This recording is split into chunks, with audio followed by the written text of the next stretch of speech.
Welcome to the Catholic Cafe, where Catholic truth is served fresh daily.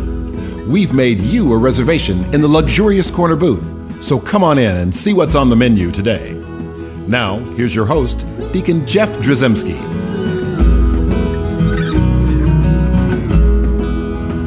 Greetings and welcome to the Catholic Cafe. I'm Deacon Jeff, sitting in the luxurious corner booth of the Catholic Cafe.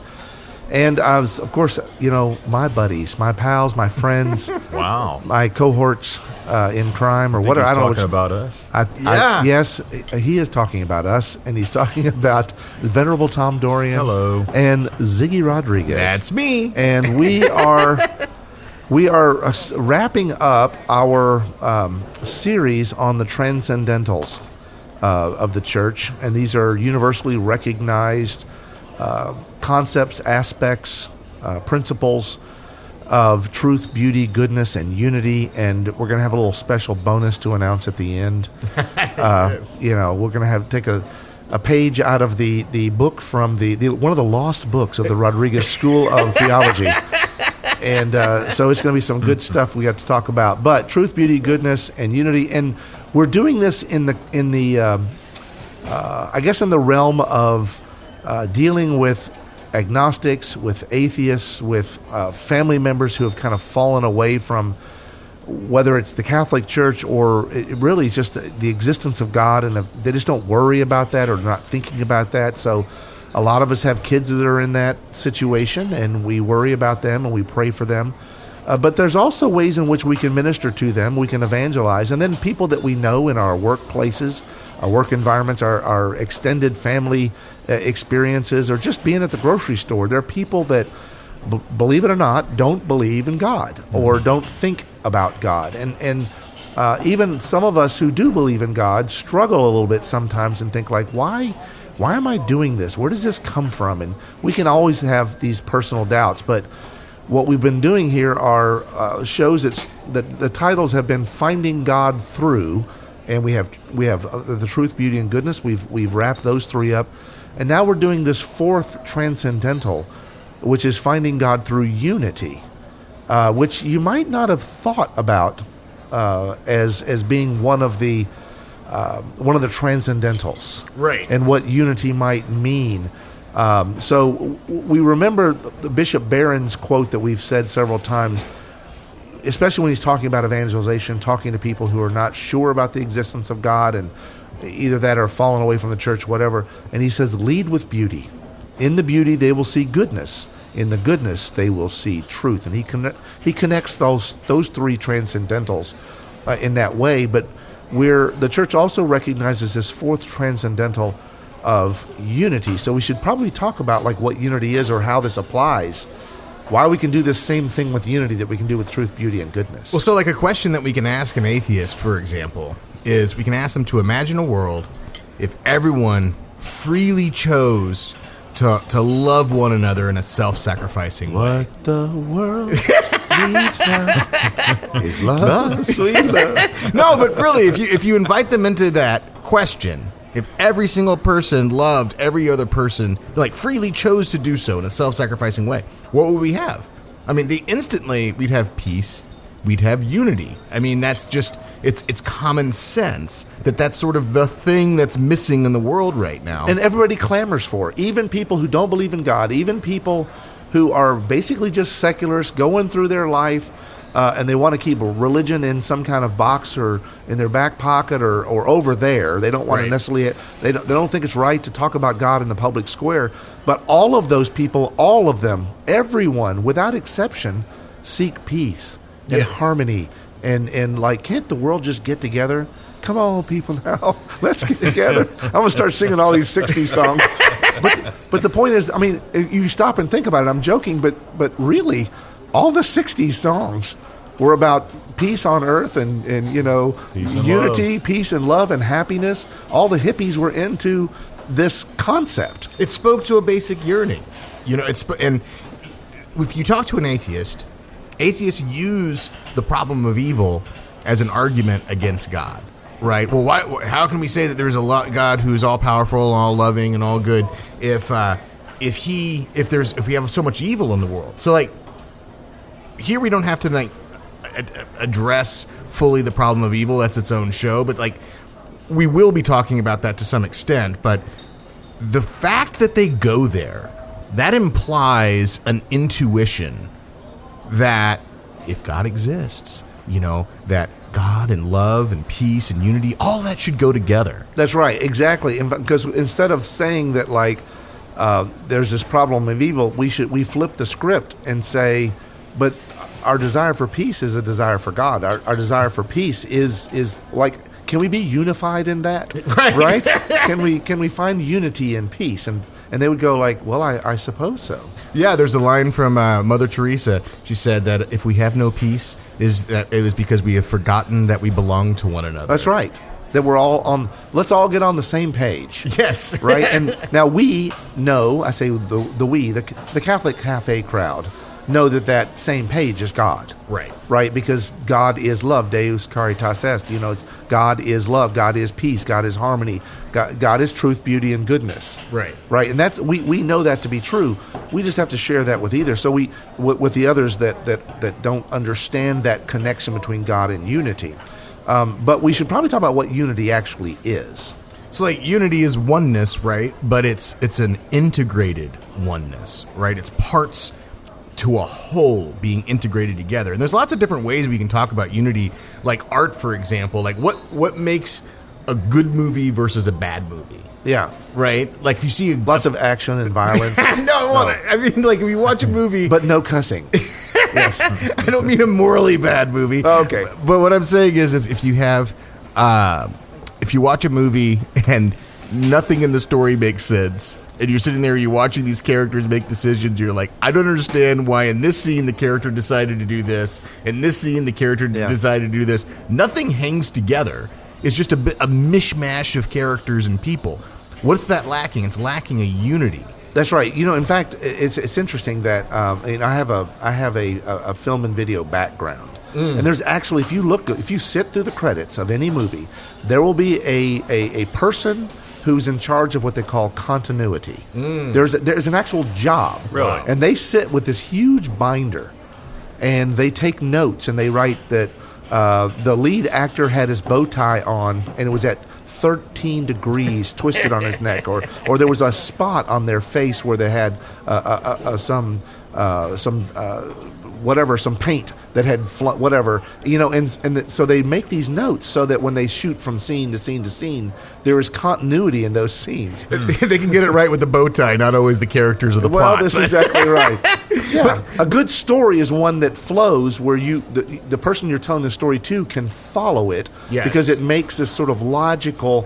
One thing leads to another, right? Yes, it all comes together at the end. Even plot twists, are good because at the end they go like, "Oh, I see what you did there." Right. That movie based on the Broadway play Wicked came out. I'm not going to be a spoiler, but for you people who hadn't seen it before, but like how they tell the story. We've all seen The Wizard of Oz, that movie, and then we see this production. You go like, it's like the backstory. It's like this other stuff that happened, and there's like this sort of plot twist where you go, I never saw that coming. Right. But it actually adds to the unity and makes the thing this whole that you never maybe even saw fully until you saw all the parts and pieces and the way they were presented together. Yes. So it's an interesting thing, but it's also in paintings. Yes. And that kind of artwork. It's in music, and we've talked about truth, beauty, and goodness. But certainly, like in beauty and in harmony and in nature, all these things, and a lot of the words that go there are balance. Yeah, a lot. Sublime. Yes. Blending, the way things play out, and then you start to see like there's a unity in truth, because the whole idea is like truth has a singularity to it. 1 + 1 = 2. It can't also equal 3 or 57 squared or whatever. And so there's a balance and a logical, rational way in which things are connected. And so like in same thing with beauty, we've talked about the sunset. And then the predictability of nature. and things like that, not the randomness. And then certainly in goodness and all those things that are pleasing and the peaceful feeling that we get and the lowering of our blood pressure when we experience something that's calming, like seeing the ocean or whatever.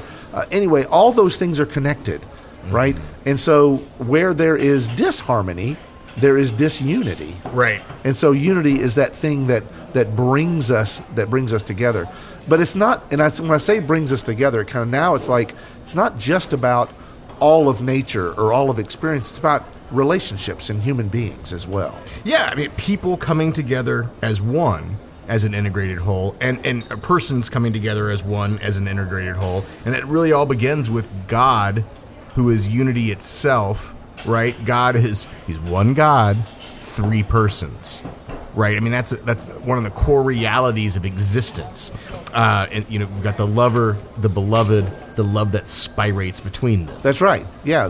Exactly. And this idea of they call the Trinity the greatest Christian mystery. Yeah. Right. How we can have three persons and one nature in this way, and there's a great mystery there. But there's also basically the equation or the DNA or the basis for all of creation, for all of our existence, and God revealed Himself as a family of persons, right? Yes. Living in harmony, living together, and there is a unity in the Trinity. Yeah, and a unity in the fact that God is love. God is a communion of persons. Love is a communion of persons. Yeah. It all fits together. And we're called to share in that communion eternally. And Jesus made it possible for us to do that, but it requires our willing participation. Right. Exactly right. And again, this is where I want to tie in what we're talking about with like the greater world or community that struggles with all the injustice in the world, that struggles with the anger, the bitterness, the hatred, as we all do. But everybody is united in a way of desiring there be peace among nations, that there be peace in our streets. But this is something that doesn't just happen on its own or randomly. We have to will that. We have to want and desire that peace. And that want and desire for peace, in my opinion, is really a want and desire for God. Right, but we have to freely choose God, who is love, right? And there's that relationship between freedom and love. If God just programmed us to love, that wouldn't be love, right? So He gives us free wills, and a lot of us abuse our free wills. So that's gives rise to the problem of evil. He's given us free wills so that they can be used for love. We typically fail to do that. That's right. Well, as an example, Mary gave her fiat, gave her yes. She said yes to God's plan. He didn't say, oh, by the way, Mary, you are going to do this. This is going to happen, and you have no choice. Right, exactly. And so, yes, Jesus made it possible by His, for the salvation of humanity. But Mary's fiat, her yes to the gift of God, these two things go hand in hand. God gives us the gift. We have to receive it. Our yes has to be an echo of our mama's yes, right? Yes, exactly right. And now people might ask, though, why do we have to do that? Why can't God just accept us as we are? Can't He just say, well, you know what, Mary she didn't say yes, but you know what, whatever, that's fine. Yeah. I mean, why is it that we have to agree? Because some people will ask, if God is love, won't He just love me, the sinner, as well? And so God does accept us as we are. God loves the sinner, right? But here's something that we have to keep in mind, right? So God is eternal and therefore unchanging. God cannot change. Well, that's true. He cannot change because of who He is. I like to say God does not change, will not change, is not changeable. Sure. It's because of His essence of who He is. Well, like we were talking about with truth, logic is the scope of God's power, right? Yes. So, it doesn't make sense to say you're both eternal and you're in flux, right? I mean, you're eternal and you're changeless, right? It's just a part of who you are. Right. It's not a limitation of God. It's who God is. Yes. Right. By definition. Yes. And how He has revealed Himself to us. So, and so heaven is perfect union with God, who is changeless, right? And so unity with God can only happen if we change. Yeah, and we need to change, Right. Because when we don't change, in other words, when we don't bend towards God, then we don't want to be really negative here at Christmas time. The consequences aren't nice. No, they're not. That's why hell exists. Yes. Because hell is lack of union with God. Yes. It's lack of being present or being in God's presence. So hell is not necessarily to be defined simply as this destination that is a place, a room, a big giant auditorium that's filled with flames and fire and devil and pitchforks and whatnot.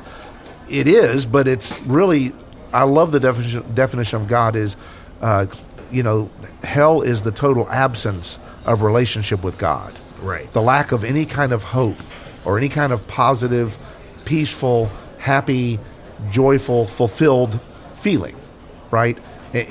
Or lack of our very purpose of our existence. So hell is the lack of all these transcendentals: no truth, no beauty, no goodness, and no unity with God. And in the mystery of our faith, we believe that God is going to reveal himself to each person. Anyone who is in hell has chosen hell. That God has revealed himself, and they didn't choose to change for God. They didn't choose to unite themselves to God, right? And so God accepts them and loves them by not forcing unity upon them. And this lack of unity is what leads us to sin. Yes. Right? The definition of sin, right, is, again, doing something that is not in union with God's will, his divine Yes. will. And when we act outside that, when our human will is not aligned to God's divine will, well, we're sinning. Well, there's a Catholic maxim: where there is division, there is sin, right? And so, like, we could ask ourselves, like, why does sin divide? Well, all sin is rooted in a lie, right? God is truth. I mean, therein right there is that separation. It's going to separate you Right. from the truth, separate you from God, who is love, right? So a sin is going to separate you from love, even if it feels like it's love. Right, and at the very basis of all sin is the sin of pride, the sin of selfishness, and I want this, I want it now, I want it the way I want it, even though I'm not supposed to have it, or it doesn't benefit the world. And so the thing is, even if you don't believe in God, all the bad things and wanting things for yourself, this is where you're not in union with God. Yeah. Right? And that's division. So where there is division, there's going to be sin. This is why I worry sometimes about, so our modern world tries to grapple with how we can encourage like diversity in the workplace or whatever, we're united in our diversity and things like that. To some degree, there's good in variety, in having different influences, like in a culture. I love the fact that I can have all these different foods from all around the world in the United States. These are good. I think these are good and holy things.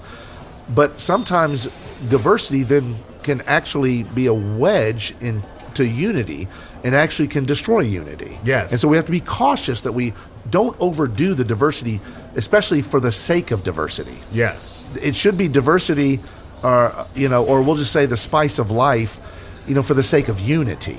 Right. I mean, exactly, because ultimately unity is an integrated oneness, right? If we're not coming together, integrated as a whole, then we're missing something. And that's why you said at the beginning that this was about like parts of the body. Yeah. St. Paul talks about when one suffers, we all suffer together. When one rejoices, we all rejoice together.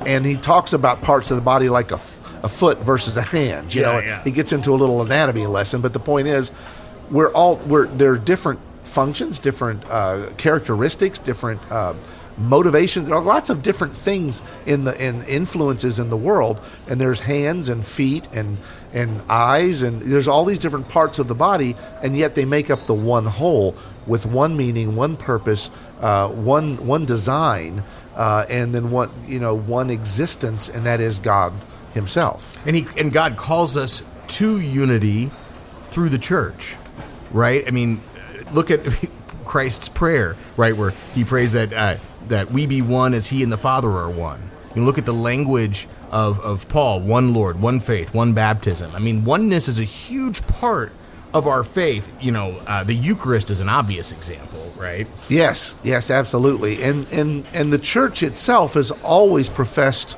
you hear the word orthodox.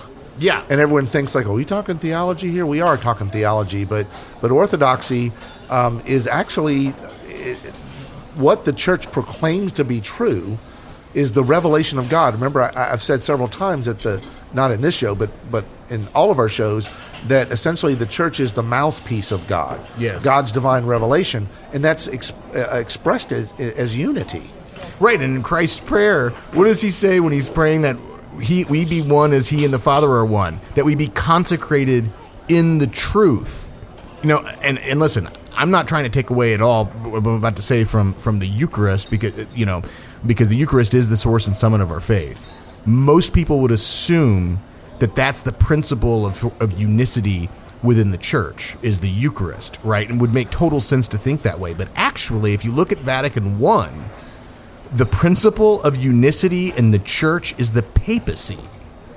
And so that is having one shepherd, that one final voice as the vicar of Christ, to shepherd us along as we're on this pilgrimage together, right? Yeah, and you brought something up before that's really cool. And, the scriptural account of Peter and his net, when he casts his net over and it's filled with 153 fish or whatever. It's like this, or the big, huge net, but it had no tear in it. And the fact that the word that they used for tear there, that we translate to tear, really meant schism. Yes. No separation, no division. And you think like, here you go with the Peter and the papacy and all that stuff. That's some pretty cool stuff. But then all these other aspects of the church, I kind of want to go through them kind of quickly, but basically, just family life. Oh, church right. Domestic, yeah. Right, so the domestic church is unity, and we have so much division and brokenness in our families. And it's why the church is very concerned about all these things as regards family, things that bring us together. But really, I mean, at the very core of the family is a nuptial embrace. Yeah, there's unity. There's a literal unity, yes. But then there's also a spiritual oneness that happens to be one in flesh, and what that might mean. But all the other things we do as families, praying before meals and all these things. But then also like solidarity and working for the universal good and all the poor people, taking care of the poor. We don't do it just because we see these isolated people that are over there on an island and we toss them a few scraps every once in a while. We're trying to reintegrate them into a unity. We're trying to raise people up. Right, not us necessarily as God did by humbling himself going down. Right. We will go down, but only to bring up and to raise up. And that's why God did what he did. And that's what we do in solidarity. But then there's just everything that we do, we're all called to unity. Right. And that's something we always have to remember, that we're never called to be separated. Yeah, all of our encounters are supposed to be an opportunity for unity in terms of accompanying those that we might be walking alongside in the faith. And there's also opportunity just for unity in our everyday life that I think we should pay attention to as well, like unity through reconciliation. There's a phrase within the Catholic Church, I heard a Dominican friar say it, holiness is reconciliation. So reconciling with God through confession, accepting sufferings from God also promotes unity with God. When I say accepting sufferings from his permissive will, the ones that he permits, that we're being patient with his plan when we do that. And then also just trying to be more patient with ourselves and more patient with others. This is all a way to grow in unity with one another. And remember, Jesus said when he was asked, what's the greatest commandment? Yeah. Right? It's love God with all your heart, soul, mind. But then he also said, love your neighbor as yourself. Yes. He united those things that sometimes people have no experience of God. Right. They think they don't believe in God, but they may believe in you. And what I mean by that is you can speak God to them through your kindness, through your you can create your unity and then also reveal God to them in this experience when you're talking to people that don't when you reconcile, help people to reconcile to humanity, but also to the church, is what's ultimately going to happen there. And I think that's an important thing as we enter into our Christmas celebrations.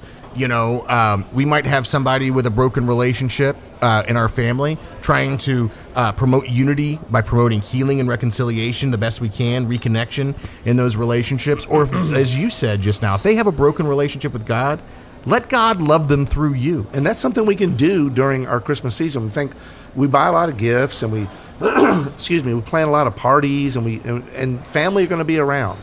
And maybe this Christmas season is an opportunity for all of us to look at all this and go, you know, I can probably do a little side Christmas gift to my family, might be to heal some brokenness, to see an opportunity to bring people together, because we all have these differences that are ultimately going to lead to sin, you know, in separation and brokenness. And yet Jesus came to heal us. He came that we might have life, and life to the full. And he prayed for our unity, not only with the church and with all of the humanity universally, but in our families. And we have the opportunity to be able to do that. And so this Christmas season is one I think that we should focus on this aspect of unity, and I think that's going to be a very healing experience. And so these Transcendentals, we've spent some time with these four, and we do have a fifth Transcendental we want to cover. Yes, and we're going to do that as a show separately. So I'm just teasing this a little bit, and we're going to tell them it's simplicity. It's simplicity. And if we have any philosophers or theologians in the audience, you can write us angry emails, but listen to the show first. That's exactly right. That's exactly right. We're just kind of bending theology just a little bit. You know, it's not breaking. We're just bending. So I hope you've enjoyed these shows on the Transcendentals, and I hope that you're able to integrate them into your life in a very profound way, that Jesus might be present evermore. Hail Mary, full of grace, the Lord is with thee. Blessed art thou among women, and blessed is the fruit of thy womb, Jesus. Holy Mary, Mother of God, pray for us sinners, now and at the hour of our death. Amen. Thanks for listening to the Catholic Cafe. If you'd like to contact Deacon Jeff, send him an email at deaconjeff@thecatholiccafe.com. Visit us on the web at thecatholiccafe.com. You can also find us on iTunes or follow us on Facebook and Twitter. The Catholic Cafe is brought to you by the Order of Malta Federal Association. Join us again at the Catholic Cafe, serving up salvation one cup of coffee at a time.